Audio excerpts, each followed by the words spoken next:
Kayo po ba mga bossing ko ay isa sa mga nag-iisip sa ngayon kung ano mga pinakamabibisang mga pamamaraan or senyales na kayo po ay suswertihin? Kagaya po nito mga bossing, kung napapansin ninyo na naibidyo po ito, hindi siya ganitong kadami mga bossing ng langgam na itim. Alam niyo po ba mga bossing ko na ang langgam na itim ay isa sa mga senyales na maraming pera ang darating po sa inyo at lalo po siyang dumami ngayon mga bossing. Alam niyo po ba mga bossing ko na ang asukal ay para sa kasaganahan? Kung kayo pa mga bossing ko ay lagi na lamang pong namumblema tungkol sa usapin ng pera o napakarami ninyong nirarakit pero parang sa ulat-ula ang nirarakit po ninyo, mainam na meron po kayong ganito mga bossing upang sa ganon, kayo po mga bossing ko ay higit na maka-attract ng kaswertihan mga bossing. Nakakatuwa naman po siya mga bossing ko dahil napakaraming langgam na itim. Ang langgam na itim ay senyales na maraming perang darating sa inyo at ang kulay pula naman ay maaaring may pagsubukang pagdadaanan tungkol sa usapin ng pera. Kaya kapag nakakita kayo ng langgam na pula, mga bossing ko, ay ura-uraday hugasan nyo po kaagad ang inyo pong asukal. Dahil ito po ay senyales na meron po kayong negatibong paparating na tungkol sa usapin ng pera.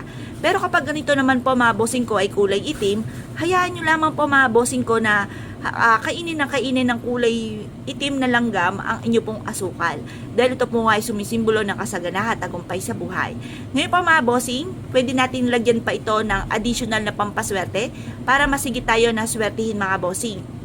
Kailangan kapag ginawa nyo po ito, naka-mindset na po sa inyo na kayo po ay suswertihin at kailanman hindi na kayo mamalasin pa. Agay po nito mga bossing, nagpanik ang ating itim na langgam dahil napabigla ang aking paglalagay po dito sa lamesa. Ngayon po ay nataranta po sila pero tingnan nyo po mga bossing, dapat po yan ay aalis na. Pero parang nabulabog lang sila kaya sila naggalawan. Pero hanggang ngayon ay nandiyan pa rin sila mga bossing ko sa asukal at hindi po sila umaalis. Yan po isa sa mga magandang senyales. Meron po kasi mga pagkakataon mga bossing ko na bigla na lang mawawala ang langgam na itim. Hindi nag-i-stay mga bossing. Kahit hindi nyo po siya itinataboy, yan po'y kusang umaalis kapag po yan po mga bossing ko ay nakaramdam ng mga negatibo. Kaya mas mainam po mga bossing ko, hayaan nyo lamang po sila. At tunay naman na napaka-epektibo po ng kulay langgam na itim. Ano po pwede nating idagdag mga bossing? Masasabi ko lamang, pwede natin itong dagdagan mga bossing ko ng barya kagaya po nito mga bossing ko. Ito ay 5 piso na napakakinang at bagong-bago. Hugasan muna natin ito mga bossing ko at ibilad sa sinag ng araw sa umaga. At pagkatapos ay pwede nyo po itong gawin. Itusok nyo lamang po ito mga bossing ko sa asukal. Bakit po kamo natin kailangan gawin po yan? Ang kulay silver mga bossing ko ay nagtataboy ng kamalasan at nag-a-attract po yan ng swerte. Kagaya na nabanggit ko nga po sa inyo, mas mainam na may mga suot po tayo ng mga alahas kahit passion lamang mga bossing. Kahit hindi mga tunay mga bossing, nakakatulong din po yan mga bossing. Halimbawa, kayo po ay may nakasalubong na hindi nyo kakilala or kakilala ninyo, nanginitian po kayo. May mga tao minsan na nakangiti sa inyo pero yung po pala ay sobrang galit po sa inyo. Manalangin na masama sa inyo ay mabilis itong tatalab kapag wala kang mabisang proteksyon. Kapag meron ka namang mga suot-suot mga bossing ko na mga kahit passion lamang na alahas or may dala kang barya mga bossing ko, hindi ito tatalab.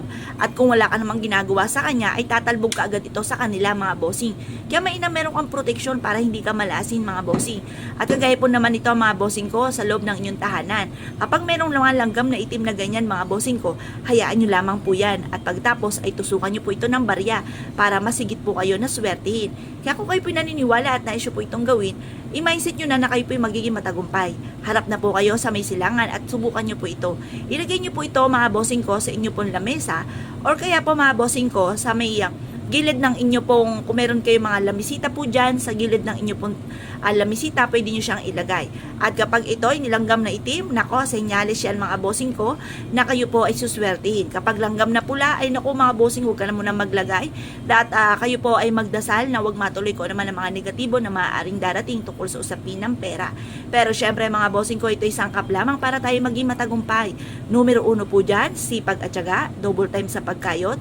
Huwag kang makakalimot magdasal at sabay natin ang mga pampaswerte. Kaya kung kayo pinaniwala mga bossing, good luck po sa inyo po lahat.